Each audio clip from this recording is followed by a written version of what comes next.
lo que vamos a ver ahora, ¿ya? Es algo que, como dice John Cruyff, es muy, pero muy...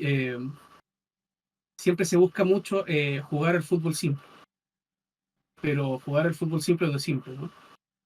Entonces, hasta acá el tema que siempre tenemos problemas los equipos en realidad, cuando queremos abordar la seguridad, es que hay un millón de cosas que queremos hacer, pero no sabemos el cómo, ¿no? Siempre te dicen, mira, tienes el OWASP, tienes que cumplir con PCI, que tienes que cumplir con la ISO, tienes que cumplir con mil cosas, pero son cosas que a ti en el día a día no te hacen sentido, ¿ya? Pese a que es importante cumplir con una serie de cosas, muchas veces no siempre es la manera en que lo vamos a querer ver, porque tenemos nuestras costumbres como desarrolladores, tenemos nuestra manera de hacer las cosas también, y generalmente sabemos cuáles son nuestros inputs y cuáles son nuestros outputs.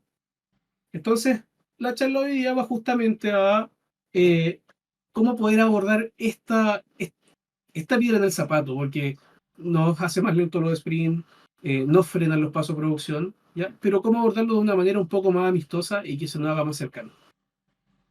Entonces, paso un poquito a mi presentación. Eh, Mi nombre, tal como dije, es Joaquín Donoso. Soy AppSec Engineer en Falabella.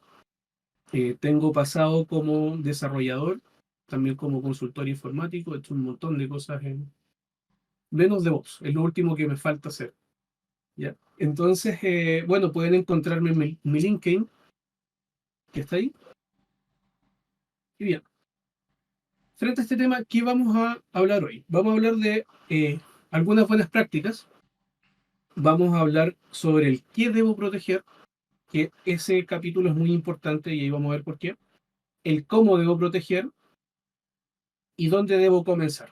Y finalmente vamos a ver algunos ejemplos prácticos que, si bien no es código real, es más o menos lo que estamos viendo todos los días. Entonces, como primer apronte, ya vamos a ir de inmediato. Ya hay un libro muy antiguo, que es del año 2006. Yo siento que los clásicos muchas veces nos siguen aportando, y que nos dice que hay ciertas buenas prácticas que deberían ser transversales en todo lo que hacemos en el día a día, ¿no? Entonces, una de las primeras cosas que ya lo debemos conocer porque generalmente hacemos nosotros es la revisión de código, ¿no? Generalmente lo hacemos como pares para revisar la calidad técnica de la solución que estamos programando, pero también hay revisiones de código sobre temas seguros, ¿no? Por ejemplo, muchos deben conocer lo que son las herramientas automatizadas, eh, comúnmente lo que es un SAST. Entonces se refiere un poco a esa práctica, ¿ya? Muchas veces también se puede hacer análisis de código, y eso es lo que también vamos a ver hoy, con respecto a temáticas de seguridad. Otra práctica que hay, que es una de las mejores prácticas que hay por lo que te reporta en seguridad, pero también la evidencia científica eh, nos hace dar cuenta que es un poco gustosa, que es el análisis de riesgos de arquitectura, ya más conocido como threat modeling. ¿Ya? ¿Qué es lo que hace en definitiva? Que te juntas con un equipo como persona que trabaja en seguridad, te juntas con el equipo y revisas generalmente lo que son los diagramas de flujo, cómo está tu arquitectura. Entonces, en ese sentido, te propone un escenario gigante para comenzar a encontrar vulnerabilidades. Y es tan grande que muchas veces pierde el foco. Por otra parte, también está lo que más conocemos como seguridad, que es el pentest, que siempre se hace cuando tú terminas tu aplicación. Ya, es una de las cosas que más valor te aportan desde el punto de vista de la detección de brechas de seguridad, pero también es bastante tardía. Generalmente estás corriendo contra el sprint y quieres llegar a entregar eso. Entonces te dicen, oye, y esto es el paralelo al QA. Es exactamente lo mismo, pero desde el punto de vista de seguridad. Un QA te va a revisar que la funcionalidad se haga, que sea usable. En cambio, un pentester te va a decir, ¿sabes qué? Esto no cumple en el parámetro de calidad de lo que es la seguridad, ¿ya? La seguridad se recomienda siempre pensarla como un parámetro más de la calidad. De hecho, hay una norma ISO que te dice eso, ¿ya? Entonces, en ese sentido, te aporta, pero generalmente es tardía. Otra práctica que es la cuarta, que propone este libro, este es un libro gigante que yo tengo por ahí, que es el testeo basado en un análisis de riesgo que tengas. ¿Ya? Y aquí es donde quisiera detenerme. Cuando tú tienes una casa y comienzas a revisar todos los rincones por donde puede entrar un ladrón, tú generalmente nos va a decir, ¿sabes qué? Puede entrar por el piso, ¿no? Puede venir con una máquina gigante y hacer un hoyo por debajo y meterse por el piso de mi casa. No, tú te vas a fijar siempre en las ventanas, en las rejas, porque sabes que el riesgo o la probabilidad de que un ladrón lo haga por esos sitios es mucho mayor a que haga un hoyo por debajo de la casa, ¿ya? Porque no tiene sentido. O sea, la probabilidad que pase eso es muy baja en comparación a que se meta por una ventana que está sin protección, por ejemplo, o por una puerta que en realidad es muy débil. Entonces, de manera natural, en el diario vivir, estamos generalmente actuando y evaluando nuestros riesgos sobre lo que nos dice, sabes que en realidad por aquí yo pienso que puede tener mayor probabilidad. Un riesgo es nada más que eh, la probabilidad de que algo pase multiplicado por el impacto que eso tiene. Y eso te da un ponderador, ¿no? Eso es lo que explicaba con este último tema, ¿no? La probabilidad de que la puerta se rompa porque es débil es gigante versus el impacto que eso provoca en mi casa, que me pueden robar todo, eso es gigante, entonces eso hace que mi riesgo sea gigante. Al revés, si tengo una puerta de acero con cerradura israelita o no sé qué cosa, la probabilidad de que esa puerta se rompa es baja. Ahora, sigue siendo crítico que, o me dolería mucho que rompan la puerta, ¿no? Porque van a robar las cosas de mi casa, pero reduzco el impacto con eso. Entonces, hacer testeos de seguridad enfocado en tu riesgo te disminuye la superficie de donde tú vas a concentrar tus pruebas, ¿no? Luego tenemos los casos de abuso, que esto es el paralelo a lo que son los casos de uso que generalmente ya en la agilidad le llamamos historias de usuario. Entonces, un caso de abuso va a buscar, en definitiva, describir escenarios donde estás intentando que tu aplicación sea vulnerable. Por otra parte, y ya las últimas dos cosas que hay, que son los requerimientos de seguridad que generalmente te dicen, vamos a algo sencillo, ¿no? ¿Cuán robusta puede ser tu contraseña? 12 caracteres, que tengan minúscula y mayúscula, que tenga un carácter especial, que tenga números. Entonces, eso define por sí solo un requerimiento de seguridad. Y por último, que no es menor, que es que las personas que trabajan en seguridad se integren en la construcción del software mediante, oye, ¿sabes qué? Un ejemplo. A diario tenemos un endpoint que lo consultan 10.000 veces y eso hace que nuestra calidad de servicio sea menor. Entonces ahí tiene una experiencia de decir, ¿sabes qué? Tengo que poner un rate limit para justamente empezar a bajar ese tema. O sea, por IP voy a permitir que no consulte 10.000, sino que según la evaluación que tenemos, un usuario no debería consultar en el día más de 20 veces. Entonces, tienes todas esas historias que, como explica el mismo libro, es como las historias de terror que se cuentan en los campamentos, pero enfocadas de seguridad. Eso ayuda mucho a que los equipos empiecen a poner ojo en dónde empezar a protegerse. Pero bueno, dejándose de todo este tema, tenemos 7 buenas prácticas que es eso lo debo empezar a hacer conversar, ¿no? Para justamente que esto comience a tomar sentido y que esto sea de una manera muy rápida y sea fit. Hoy en día lo que hacen muchos equipos de seguridad es justamente el threat modeling, que es el modelado de amenazas, ya que es lo que explicaba en la segunda práctica. Eso es demasiado costoso en términos de tiempo en sprint, en términos de agilidad y sobre todo que necesitas un equipo experto en seguridad para comenzar a hacerlo, ya en un principio. Pero ¿cómo llevo esto de tal manera que comience a ser un poco más llevadero y que necesites menos gente de seguridad, pero que tenga un alto impacto en un sprint o en la seguridad justamente de la aplicación? Entonces, para eso, he estado investigando mucho con ciencia, que de hecho eso lo vamos a ver un poco en el podcast después, y comencé a hacer experimentos y di con algo que en realidad pienso que puede ayudar bastante a los equipos con mínimas personas de seguridad. ¿Ya? Esto se llama el Fit Threat Modeling, ¿ya? Y que en definitiva va a condensar en 6 etapas muy sencillas el cómo integrar la seguridad en equipos. Entonces lo primero, aquí si se dan cuenta hay dos columnas, ¿no? Una columna que está el equipo, ya que cuando está coloreada significa que eso es lo que tiene que hacer el equipo como tal. ¿Ya? Entonces la primera columna está el equipo de desarrollo y en la segunda columna los equipos de seguridad. Entonces, por ejemplo, es muy sencillo que un equipo pueda, sabes que estos son mis puntos críticos. Así que por favor, comienza a examinarlos. Y eso conversa mucho con la buena práctica de empezar a testear enfocado en tu río. ¿Ya? No vamos a llenarnos de pruebas de seguridad, no vamos a llenarnos de eh, 500 requerimientos que nos hicieron porque estaba algo riesgoso, sino que vamos a ir primero con lo que encontramos que tiene prioridad y tiene un alto valor, tanto en términos de experiencia de usuario, pero también en términos de seguridad. Entonces vamos acá. En esta parte vamos a comenzar. No te vayas a otro lado. Fíjate en estas historias que te estoy dando.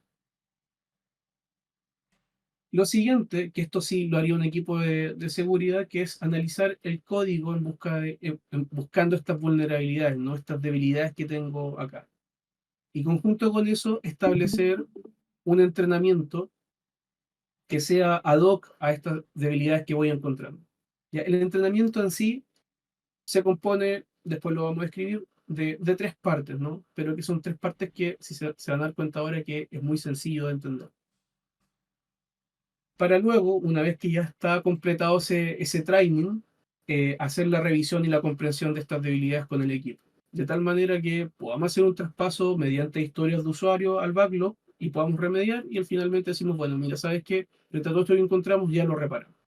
¿Ya? La idea siempre es poner al equipo de desarrollo en el centro. ¿Ya? Es el equipo de desarrollo quien construye, por lo tanto tenemos que hacer que esto sea ágil, hacer que esto se facilite y no hacer que todo este proceso sea una experiencia que al final dice, sabes que yo no quiero más, ya, quiero pasar luego a este tema. La idea es justamente conversar con los aparatos con los artefactos que van enfocados en el quehacer diario de los equipos. Entonces, ¿cómo se hace un entrenamiento enfocado en los equipos? Primero, como siempre, tenemos que entender qué tenemos que proteger en seguridad. Son 3 principios, pero todos esos tres principios es donde está la mayoría de las cosas. Una vez que se entienden esos 3 principios, se empieza a cambiar el mindset que, que debe tener un equipo de desarrollo, ¿no? Ya no pienso solamente en términos de, mira, esto funciona según lo que me pidieron, esto es usable para el usuario, ya hace que su experiencia sea muy fluida, sino que también estoy protegiendo mi información, que justamente también va coincidiendo con las cosas que tienen alto valor para la organización. ¿Ya? Recordemos que hay marcos legales, por ejemplo, en Perú hay un tema del regulador que ya está pidiendo ASBS nivel 3, que es una lista de chequeo de OWASP, que es un estándar de verificación de seguridad. Entonces, ojo, que ahí tenemos que comenzar a trabajar también. Si queremos entrar en los negocios que hay en Perú, sobre todo con el tema financiero, tenemos que comenzar a decir, ¿sabes qué? Y nosotros tenemos cumplimiento y entendimiento de lo que hace el ASBS en nivel 3. Pero eso tiene que conversar con los equipos, ¿no? Entonces, en el cómo tiene mucho que ver con patrones de diseño, que tal como hay patrones de diseño creacionales, que los vimos en la universidad, que los vimos al principio cuando empezamos a programar, también hay patrones de diseño seguro. Ya, y son muchos. Y tienen sentido y es posible que los conozcamos, pero no sabemos el concepto exacto. Y bueno, lo que decía, el ASBS, pero que empecemos en un nivel 1. Ya, vamos tomando controles muy de a poquito. Y bueno, ¿en dónde debemos comenzar a atacarlo? Vamos a atacarlo con historias de abuso y de mal uso, ya que son 2 cosas distintas. Ya. con criterios de aceptación en las historias de usuario, y para los QA, historias de ataque. Entonces, ahora vamos a empezar un entrenamiento muy cortito, donde vamos a poder prepararnos para ver 3 hallazgos que los simulen en definitiva, para poder entender el cómo ir abordando la seguridad desde la comodidad del sprint. Entonces, ¿cuáles son los principios de seguridad de información? ¿Les suenan estos 3 principios? Confidencialidad, disponibilidad e integridad. Sí. ¿Sí? ¿Alguien puede contar qué es la confidencialidad, por ejemplo? ¿O la integridad o la disponibilidad? No se amontonen. Bien, vamos con los 3 principios. ¿Por qué se dice así? Del inglés, ¿no? Confidencialidad tiene que ver con que el dato, ¿ya? O la funcionalidad puede accederla solamente quien está autorizado a hacerla o quien debería hacerlo. ¿Ya? Esto es muy propio en los bancos. Solamente puedes acceder a tu cuenta de bancaria y no puedes acceder a la de tu amigo, ¿no? Ni de otro usuario que te encontraste dentro de la sucursal bancaria. Eso es la confidencialidad. Generalmente, todas las cosas que pensamos de seguridad tienen que ver con este principio, pero hay 2 más y que son igual de importantes. El otro principio es la disponibilidad. ¿Ya? La disponibilidad tiene que ver con que voy a acceder al dato cuando lo requiero. ¿Ya? Por ejemplo, un problema de seguridad son los cyberday, que justamente hay, antes pasaba mucho, ahora ya el retail ha ido avanzando y ha adoptado bien esa medida mitigante en los temas de seguridad, que querías entrar a comprar y no podías. ¿Por qué? Porque habían 100.000 usuarios. Ya es de manera informal un ataque de negación de servicio, ya porque no puede acceder nadie más porque hay mucha demanda. Pero eso también está fallando en un principio de seguridad. Entonces, primero, es asegurarte que eh, cuando necesitemos acceder a esos datos, puedas hacerlo, ¿ya? Y lo tercero, que no es menor, que es la integridad, ¿ya? No sirve de nada decir, ¿sabes qué?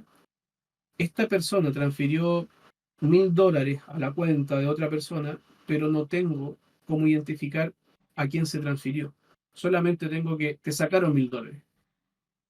Si no tengo el cómo identificar dónde fue ese dinero, en realidad el principio de integridad no está funcionando. Entonces, dentro de estos 3 principios, como todo orden de cosas, generalmente se privilegian 2 y uno se va siempre a sacrificio. Se trata en lo posible que la integridad no se pierda. Puedo tener menos disponibilidad, sí, puedo quizás bajar el umbral de confidencialidad, sí, pero mi dato no lo negocio. Ya. Todo también va en sentido que muchas veces, si requiero mucha disponibilidad, quizás la confidencialidad tenga que sacrificarla, pero la integridad no. O lo otro es que tengas también algún servicio que no te importa la integridad del dato, pero sí te importa mucho la confidencialidad. Pero en general se privilegia la integridad por sobre eso. Hasta acá, ¿entendemos los 3 principios? Yo te sigo. Por mi parte, sí. Sí, sí, vamos. Sí, Bueno, ahora vamos a las estrategias, ¿no? Y como les decía, hay 2 grandes estrategias para el cómo abordar, y tiene que ver con patrones de diseño, que tal como lo venimos viendo desde hace un montón de años, son estrategias comunes para problemas que tienen la misma manera ya de resolución. Pero en este caso, a diferencia de, por ejemplo, que tenías problemas con la creación, entonces no sé, tomaste Singleton o Decorator, acá en realidad lo que vas a comenzar a atacar son, o mitigar, mejor dicho, las vulnerabilidades que están en tu código. Y por otro lado, tenemos un estándar de verificación que te dice, ¿sabes qué? Va a trabajar con contraseñas o va a trabajar con sesiones, bueno, fíjate en esto. Está trabajando con criptografía, fíjate en esto, verifícalo. Ya, entonces eso es el ASBS versión 4. Se va a lanzar la 5, pero la que está madura hasta el momento es la versión 4. Ya. Vamos entonces a los patrones de diseño. Son todos esos, ¿ya? Para que vean que son muchos. Hay patrones y antipatrones. Cada grupo de patrón eh, describe algún objetivo específico, ¿no? Por ejemplo, hay temas de atributos de diseño que te dicen, ¿sabes qué? Trata de que tu diseño sea en lo posible enfocado en una economía, que sea transparente, que no tenga mucho tema adicional, pero que también para tu usuario sea posible abordarlo, ¿no? No sirve de nada tener eh, un teléfono que cada 2 segundos te está pidiendo la contraseña para acceder a un servicio. Al final eso para el usuario no reviste una mayor atracción a seguir ocupando tu aplicación. Entonces, hay que poner siempre también en este foco al usuario. ¿Ya? Hay otros, hay otros que tienen que ver con que tengas controles redundantes, es decir, hiciste algo en el front, bueno, asegúrate que en el back también tengas una comprobación. ¿Ya? Hay millones de sitios donde desaparecen los botones con un CSS, con alguna propiedad del blog y tú vas después lo borras, le pones las dos o tres propiedades y haces que el botón aparezca. Lo aprietas y puedes seguir tu flujo. Entonces, ese flujo que definiste, que lo escondiste en el front, valida que en el backend también tenga una correspondencia. Eso se refiere con que haya redundancia. Y bueno, también hay antipatrones, ¿no? Que es, por ejemplo, seguridad por oscuridad. El típico, ¿sabes qué? Voy a hacer mi propio algoritmo para encriptar. Y muchas veces el algoritmo para ti funciona, pero para alguien con más experiencia, un ethical hacking te dice, ¿sabes qué? Esto lo descifré muy rápido, ¿no? Entonces la seguridad por oscuridad tiene ese problema. Todo lo que ocupemos en seguridad con respecto, por ejemplo, a algoritmos de criptografía, son algoritmos que deben estar validados por la comunidad. De la misma manera, por ejemplo, algunas librerías que también podríamos encontrar que nos ayudan con temas de seguridad, en lo posible tratemos que sean cosas que ya estén probadas por la comunidad, ya que sepamos que esto tiene un respaldo, ya que no lo inventé yo y posiblemente caiga en este antipatrón. Bueno, yo creo que hasta acá hay mucha teoría. Sabemos que esto es un tema gigante y podemos estar todo el día hablando, pero vámonos a la práctica una buena vez. ¿Ya? Código. ¿Se dan cuenta acá qué tenemos? Es este algoritmo, ¿qué es lo que hace?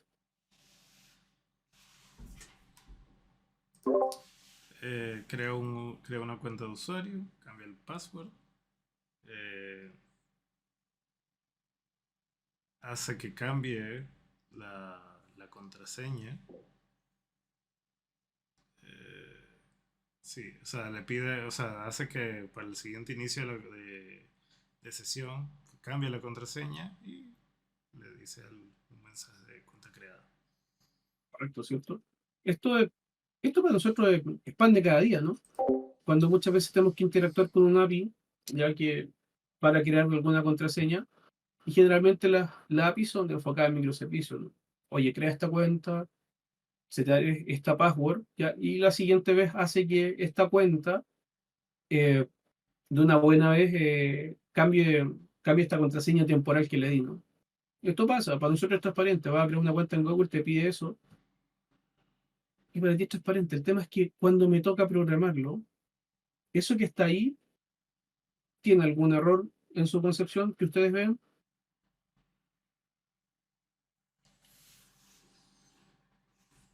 ¿Hay algún error ahí que nos salte de una decir, sabes que en realidad veo este error, ¿no? Yo no. Yo tampoco veo ningún error. El tema es que muchas veces esos servicios, ¿qué pasa si justamente alcanza a crear la cuenta, pero no alcanza a enviar el cambio de contraseña? Se cae justo en esa parte. ¿Qué hago? Entonces estoy impactando el principio de integridad, ¿no? Porque este dato o esta acción que estoy tratando de realizar no la logro completar. ¿ya? No tiene sentido para mí porque le dije, ¿sabes qué? Te mandé a crear una contraseña, pero le pasé la contraseña que le puse por defecto, ya que no sé, 134 ABC, una contraseña muy segura. Entonces, no me deja hacerlo.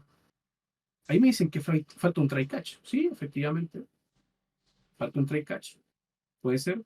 Pero aún así el try catch no va a volver atrás ese cambio de contraseña. ¿Ya? Porque por sí solo, cada servicio es posible que sea transaccional. Pero este código que está acá no es transaccional por sí mismo. ¿Ya? No tiene un... Empiezo acá, ejecuto por lote y termino de tal manera que esto no tenga problema. ¿Ya? Entonces, hay un patrón de diseño que me dice, tu código debe fallar de manera segura. ¿Ya? Si algo falla, esto debe finalizar de una manera segura. Entonces hay dos ejemplos. Hay un ejemplo mecánico que este me encanta, que es cuando tiene un fusible.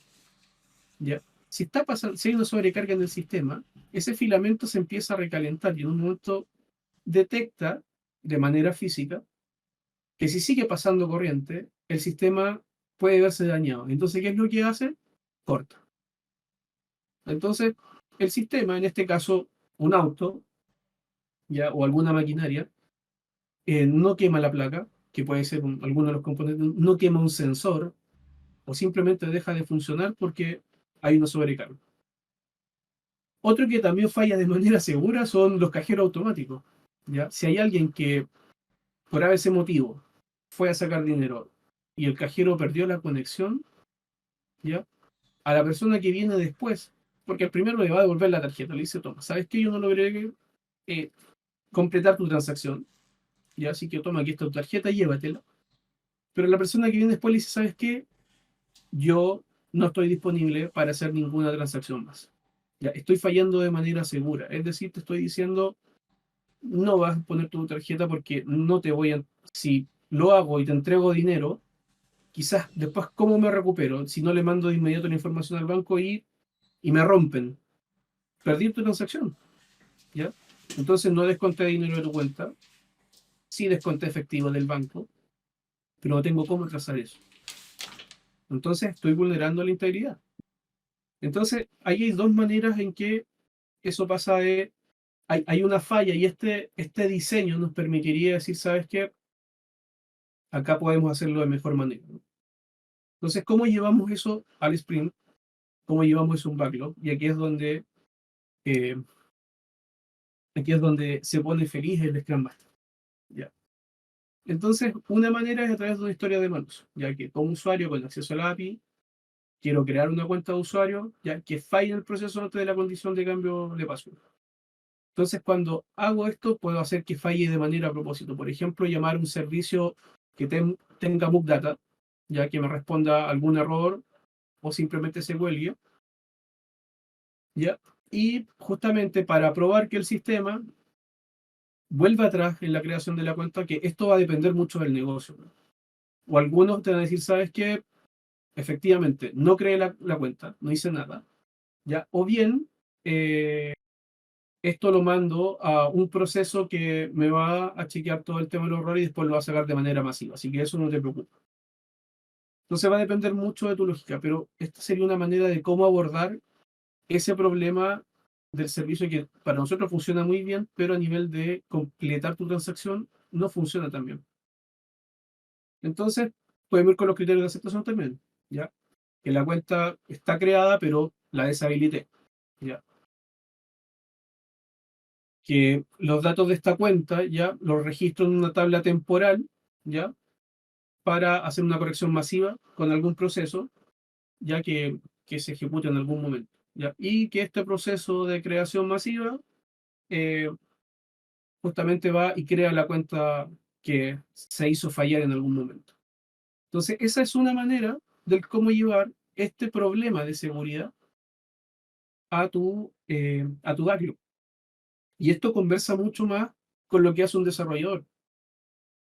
Conversa mucho más en el sentido del entendimiento de lo que debe ser tu solución por sobre la exigencia de, no sé, algún estándar X, que te dice, ¿sabes qué? Asegúrate que las cuentas se vayan a crear. O, o en otras partes que te dicen, ¿sabes qué? Asegúrate que tengas un sistema que te permita recuperarte de errores. ¿Qué es un sistema que me permita recuperar de errores? ¿Qué error? Este tipo de error. ¿Ya? Pero que converse con lo que estoy haciendo en el día a día, ¿no? Hasta acá, ¿tenemos alguna pregunta de cómo va funcionando este aparato? Yo no. Claro, claro, por mi parte.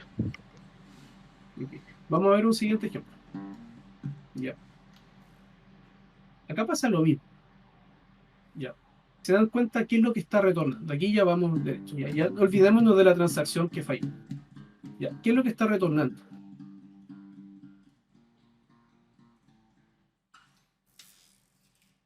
Pues ¿Se el recuerdan? usuario. El usuario, ¿cierto? Pregunta, ¿ese usuario qué contiene dentro de su usuario? Así fijémonos, porque hizo una creación, hizo todo el tema. ¿Qué contiene ese usuario? El ID ¿Ya? probablemente, como es un objeto, puede que sea nombres, correo. Correcto. ¿Ya? Ahora, si bien, cuando creé me da lo mismo, ¿qué pasa si dentro de eso, no sé, tengo los números de las tarjetas? Ya, porque estoy en un banco. Y eso me retorna todo. Ese es un dato confidencial que podría aprovecharle. Correcto, ¿cierto? Entonces tengo un principio comprometido que es la confidencialidad. ¿Ya? Entonces el patrón de diseño recomendado es less information. ¿Ya? Ojo, que esto es pan de cada día. Está el tema ¿sabes qué? Reutilicemos todos los servicios y muchas veces hay aplicaciones que te retornan el usuario completo. O te retornan las direcciones completas de todo el usuario y de repente, oye, yo solamente necesitaba saber el nombre completo del usuario, pero me volviste todo el objeto. ¿Ya? Hay un centro médico, que no voy a decir cuál, ya que tú cuando vas a tomar hora te sale hasta el correo y el root del médico que te va a atender. Por debajo tú ves todo como va pasando en texto claro y no pasa nada. Ya te devuelve todo. ¿Por qué? Porque está enfocado en una arquitectura de microservicios, súper bien, pero que libera demasiada información, ¿no? Entonces, el patrón less information es justamente que vas a recopilar y vas a dar la mínima información privada necesaria para ejecutar tu trabajo o hacer la acción que necesitas hacer. ¿Ya? Y ahí tenemos un ejemplo de cómo se comportaría una API que no está en cumplimiento con este patrón de diseño que te libera todo, ya entre eso el teléfono, el zip, y hay otra que va cumpliendo con la API, es decir, te da los datos justos. Sabes que necesito la data, pero solamente dame el nombre y el código postal, perfecto, eso es. No te doy el número de teléfono, no te doy las otras opciones. Entonces, es un problema, es un problema. Ya. Y el cómo, lo mismo, ¿cómo lo voy utilizando? Bueno, acá tenemos una historia de mal uso, ¿ya? Que un usuario efectivamente que pueda acceder a la API consulta una cuenta de usuario y verifica si existen datos sensibles proveídos, verificar si los datos que me está entregando no son necesarios para cumplir la función. En este caso, quizás lo que necesito es que me mande un true. No necesito más que eso. O que me devuelva solamente el ID del usuario o el nombre de usuario para poder presentarlo después. El nombre de usuario más los nombres de la persona, ¿no? No necesito más que eso. Hago un objeto mucho más pequeño y acorde a lo que necesito para esa función. No devuelvo todo el usuario. ¿Ya? Esto es muy común, sobre todo con las aplicaciones que tienen ORM. Ya acostumbrado a consultar toda la tabla, bueno, consulto todo, devuelvo todo y me genera dos cosas. Primero, una sobrecarga en los flujos de información y segundo, que puedo estar liberando información que no necesitamos. Y unos criterios de aceptación para eso es verificar que son los datos mínimos para la funcionalidad, que estos datos muchas veces van a haber requerimientos corporativos, ¿no? Entonces que están de acuerdo a ese cumplimiento, ¿no? Hay veces que dices, ¿sabes qué? Por ejemplo, no tienes por qué liberar los números de tarjeta, es un dato altamente sensible. Entonces no puede andar viajando por él. Tiene que estar en cumplimiento con eso. ¿Ya? Y que también no son datos que están o que pueden ser considerados que tienen una sensibilidad mayor con respecto a otros que, por ejemplo, el nombre de pila. El nombre de pila puede que no sea un dato altamente sensible, pero sí lo va a ser, por ejemplo, un identificador como el DNI o el RUT. Piensa que en los supermercados te dicen, deme su RUT o DNI para acumular puntos y la gente ahí te grita el RUT completo, ¿no? Y es un dato altamente sensible. Bueno, vamos al último hallazgo, ¿no? Que esto lo vamos a ir enfocando un poco en también lo que es ASBS, ¿no? Que esto es común, ¿no? Que esto es súper común, que hay queries que se construyen, ¿no? De tal manera, entonces, ¿qué es lo que estamos viendo acá? ¿Hay alguna falla que ustedes encuentren con respecto a eso? ¿A lo que se está mostrando acá? La concatenación del string, pedir todos los datos. ¿Qué Ujú. más? Yo veo también que hay una, bueno, no sé si será un error o algo, bajo mi ignorancia, veo una consulta que expone cuál es el nombre de la tabla. Sí, puede ser. Bueno, en este caso, hay un tema que tenemos cuando no hacemos, por ejemplo, la sanitización de entrada, ¿no? Acá al principio afectado en realidad la confidencialidad y tiene que ver con el patrón de diseño allow list over block list, ya que son las listas de permitidos por sobre las listas de bloqueo. Ya, entonces, lo ideal es siempre preferir listas ya de permitidas, por ejemplo, en este select que veo acá, no debería poder concatenar algo, no debería poder venir un asterisco, ¿ya? Es una idea del usuario. Por lo tanto, una idea de usuario de qué tipo es siempre. Generalmente, String. String no, ok. Entero, si es ID, puede ser un un GUID. entero, ¿cierto? Ajá. Puede ser un entero numérico. Y entonces, ¿qué es lo que pasa? Si no compruebo, por ejemplo, el tipo de datos que es, y ahí tengo una protección menos. Ya, por ejemplo, puedo pasar un string así tal como está, porque recordemos que JavaScript no es un lenguaje fuertemente tipado. Ya, a diferencia de Java que te obliga. Acá tú puedes sí poner, sabes que este es de tipo string, puedes, y ahí te evitas algo más, ¿no? Pero con servicios que generalmente se hacen a la rápida, esto podría pasar, ¿no? Entonces, bueno, acá es donde decimos, ¿sabes qué? Para esto tenemos todo el tema de ASBS que también te dice, ¿sabes qué? En el dominio 5 puedes encontrar diferentes cosas. Entonces, una de las cosas es justamente que se hacen las consultas parametrizadas según el control 5.3.4, ya que justamente va a impedir que hagan inyección de ataques, ¿no? De la misma manera, ir verificando que todas las entradas que vamos teniendo se validan. Ya, por ejemplo, este tema, si sabes que no deberías resistir a un asterisco, ¿no?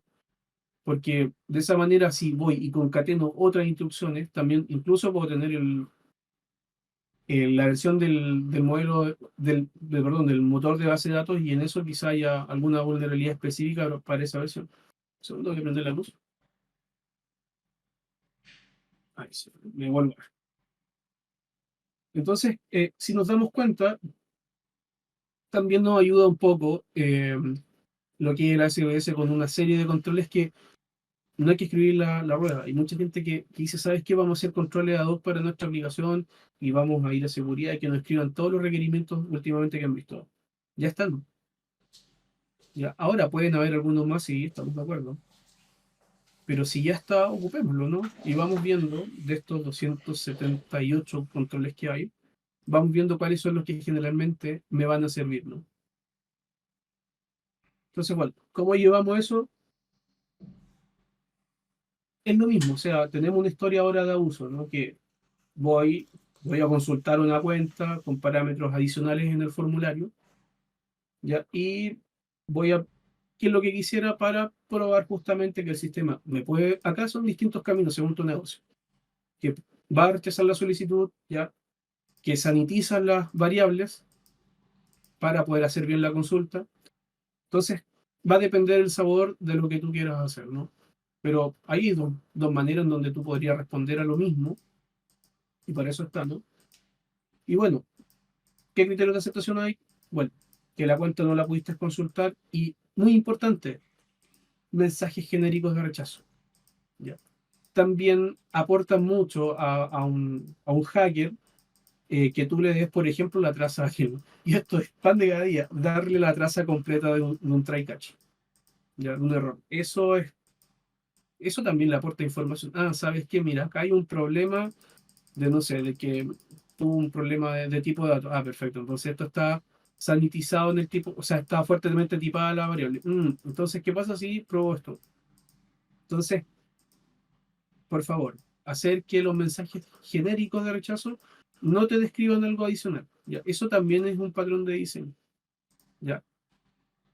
Que vamos a devolvernos para que lo puedan ver un poquito. No, es muy atrás, siempre me olvido el nombre, así que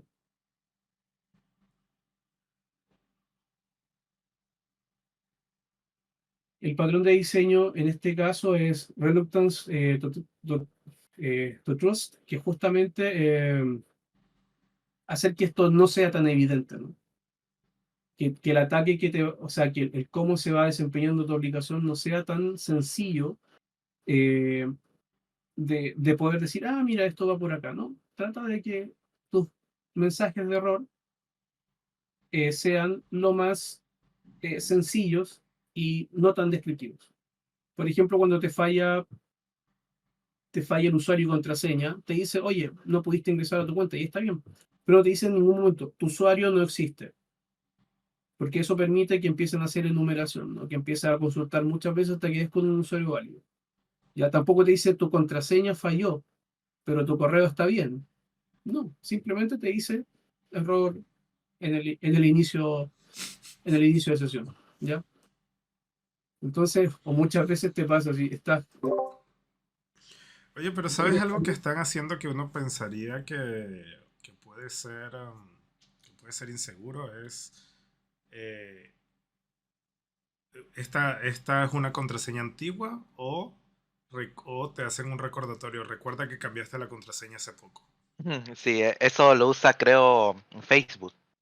Ese dice, has utilizado una contraseña de hace 3 meses atrás. eh, de hecho, hay, dentro de lo que ASBS te pide que las contraseñas que pueda ingresar el usuario no estén dentro de la historia de contraseña, te lo da explícito ASBS, y que tampoco sean la rotación constante, ¿no? Me explico. Dynamic Devs punto 01, punto 02, punto 03, punto 04, punto 05. Eso no debería permitirse. Y hoy en día sistemas como Microsoft te lo permiten. O sea, es posible hacerlo en los sistemas grandes aún. ¿Ya? Otro criterio de aceptación también es la variable sanitizada y la cuenta está creada, ¿ya? Porque, ojo, va a depender mucho del sabor que tú quieras dar, ¿ya? Y justamente que lo que también se habla, hay algo que se llama la calidad de tus logs, ¿no? Entonces anda registrando en la auditoría que estás teniendo contaminación de variable. ¿Sabes qué? Acá hay contaminación de variable. Detectamos un error de este tipo. Entonces es importante, si algo no pude consultar, bueno, te voy diciendo el por qué no pude consultar. Mira, me dio estos parámetros, ojo con esto. Ya, y que sean en lo posible descriptivos también, porque una de las cosas que nos permite también estudiar la seguridad es la evidencia. Entonces, ahí tenemos tres historias que vemos diariamente, ¿ya? Consumos de servicios que son que cada microservicio por sí solo ya es transaccional, pero en el conjunto no es transaccional. ¿Ya?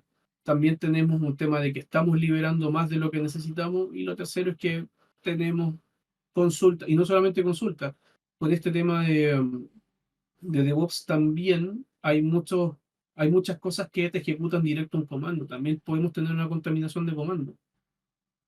Entonces, tenemos tres sabores distintos de cosas que estamos viendo a diario. hay más patrones de diseño que podemos ver. Podemos estar todo el día revisando historias que se cuentan en las fogatas de seguridad, ¿ya? Que le dan terror a cualquiera, pero se siguen haciendo, ¿no? Entonces, si queremos más información, en cuanto a patrones de diseño, les recomiendo el primer libro, ya es mi libro de cabecera, es el que más utilizo, los patrones de diseño que hoy día vimos, ya, y que están, la gran mayoría, porque no todos, no están todos los patrones, pero sí la gran mayoría están en el primer libro, que es Designing Secure Software. El segundo libro que también recomiendo, pero es solamente si lo puedes conseguir, ¿no? Y leer, creo que hay unos PDF, creo que hay muy poco material con respecto a este libro, pero te habla de las 7 buenas prácticas que uno en un principio. Ya, ese es el libro con el que se empieza por lo menos a entender el cómo ir metiendo estas prácticas pequeñitas, pero que te generan mucho valor. Y por último, que es un libro que se está convirtiendo ya en un clásico, que es Alice and Bob Learn Application Security. Son esos 3 libros que recomiendo. Son buenos libros. Ya. A mí personalmente me gusta más el primer libro, pero es porque ya entendí algunas cosas de ciberseguridad. Aún así, te explica muchas cosas. ¿Ya? Y hay que entender también que este tema de la seguridad tenemos que abordarlo como un parámetro más de calidad. No tratemos la seguridad como algo aparte. ¿Ya? Es un parámetro más. Así como medimos la usabilidad, medimos la funcionalidad, la seguridad también se puede medir como un parámetro de calidad. Muchas gracias. ¿Tienen alguna pregunta?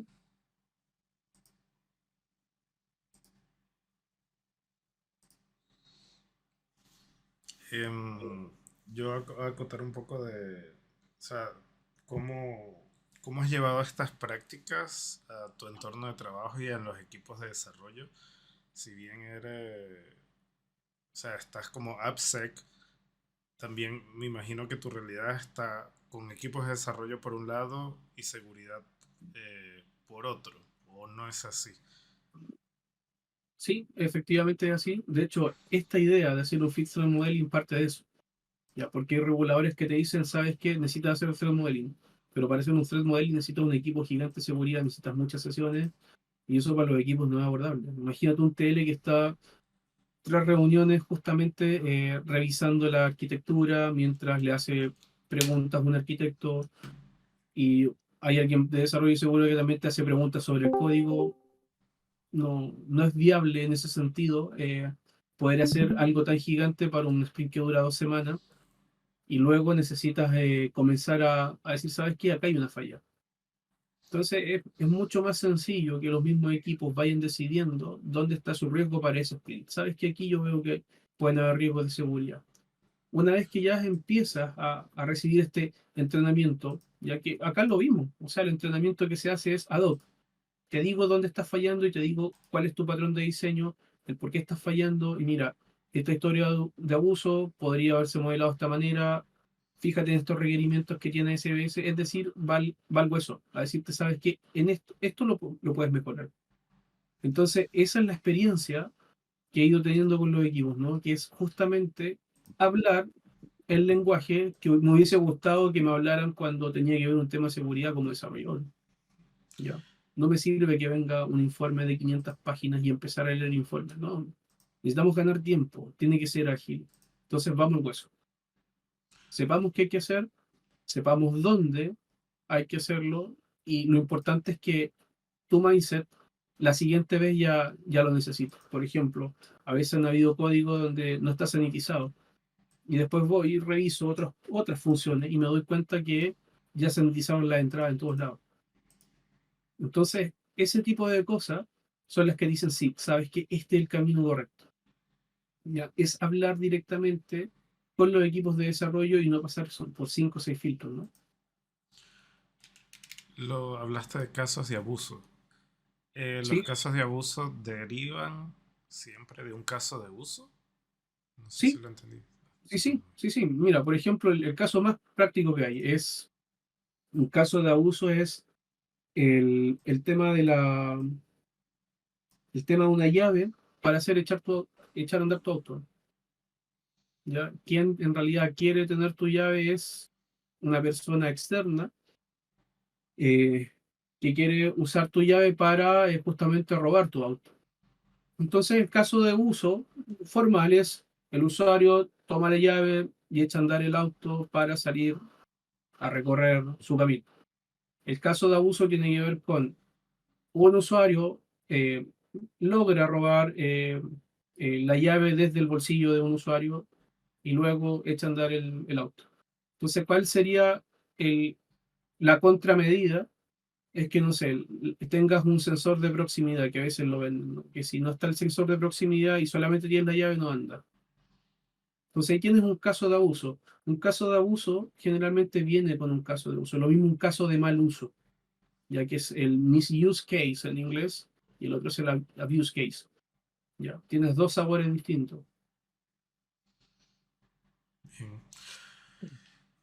Bien. Yo tengo una consulta, Joaquín. Ujú.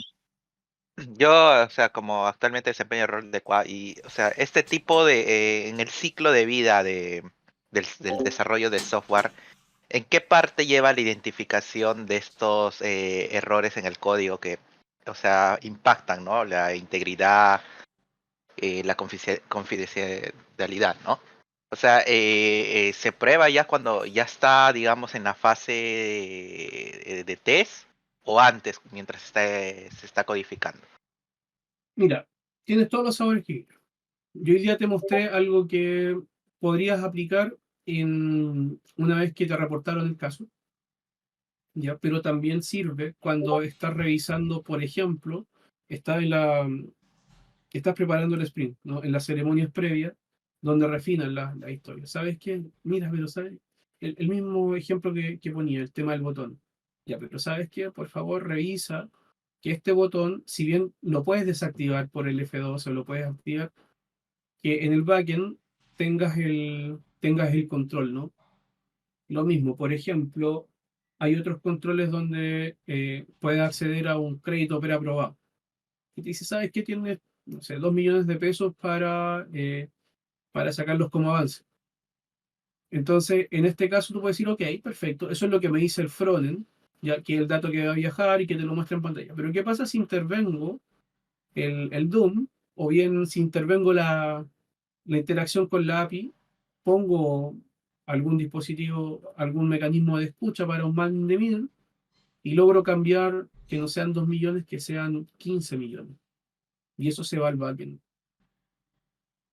Entonces, mira, verifica entonces que en el backend, una vez que llegue esa llamada, vaya contra la base de datos que tiene estas simulaciones y verifique que el rango que está solicitando de crédito coincide con este monto que está solicitando el usuario. Eso lo puedes hacer antes, ¿no? Eso lo puedes hacer antes, pero también te puede pasar después que el fraude te pasó, ¿no? Entonces, el cómo generalmente no llega al equipo de desarrollo este tema, siempre va a llegar un TL, siempre va a llegar a un Scrum Master.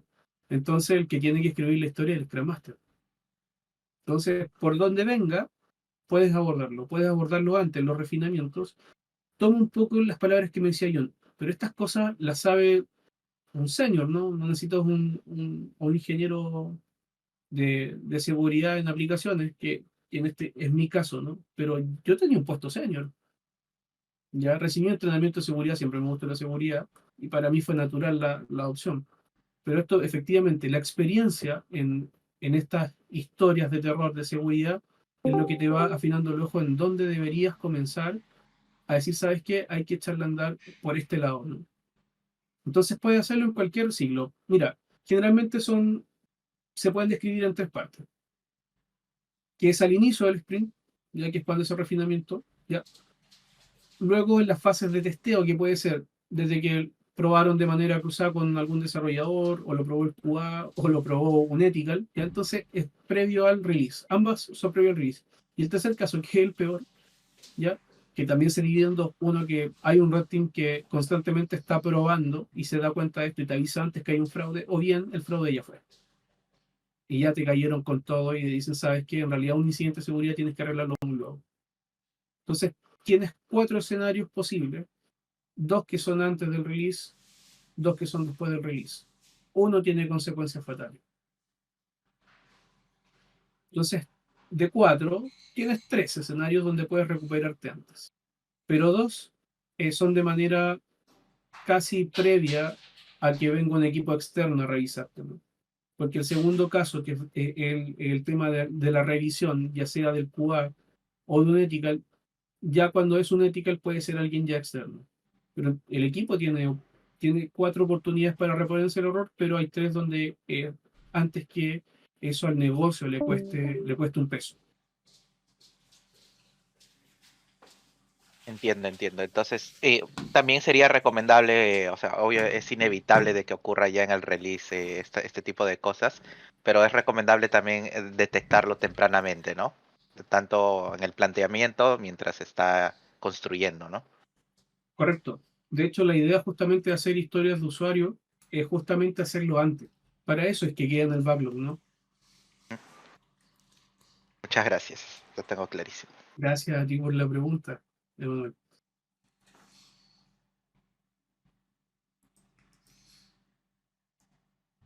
¿Me Bien. escucha?